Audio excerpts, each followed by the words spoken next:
L'idée d'une intelligence artificielle remonte à l'Antiquité. Des légendes racontaient que des objets matériels, par exemple des statues, avaient été dotés d'intelligence, voire de conscience, par des artisans ou par des dieux. Et des artistes ont donné une certaine réalité à ces légendes en fabriquant des automates. Par ailleurs, depuis les logiciens grecs de l'Antiquité, des philosophes ont analysé la pensée humaine comme un processus rationnel de manipulation de symboles, comme une forme élargie du calcul que l'on pourrait mécaniser. Enfin, au milieu du XXe siècle, l'invention de l'ordinateur électronique a permis de lancer des programmes de recherche en intelligence artificielle, et c'est là que l'intelligence artificielle est passée de l'état d'idée à l'existence comme projet.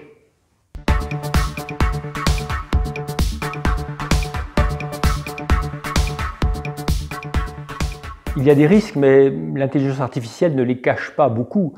Je discutais récemment à Boston avec une amie qui a travaillé 20 ans au MIT en intelligence artificielle.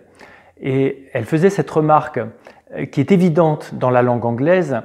Rappelez-vous que dans les mots Artificial Intelligence, le terme important, c'est Intelligence.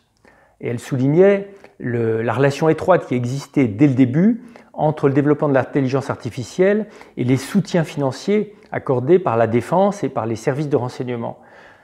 Ça veut dire qu'il y a dans ces technologies une logique, ces technologies portent depuis le début une logique de surveillance, de contrôle social et mental. Ça n'est pas une fatalité, mais nous devons faire très attention aux organisations qui diffusent et qui mettent en application ces technologies.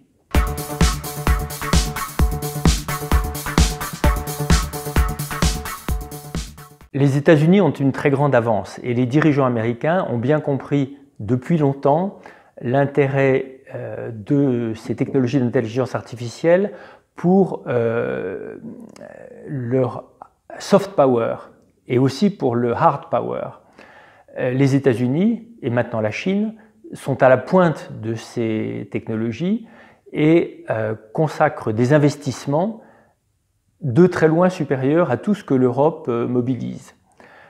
D'ailleurs, hors de ces pays, la Russie de M. Poutine met l'accent sur l'intelligence artificielle comme le nouveau champ de bataille, la nouvelle arme de souveraineté prioritaire.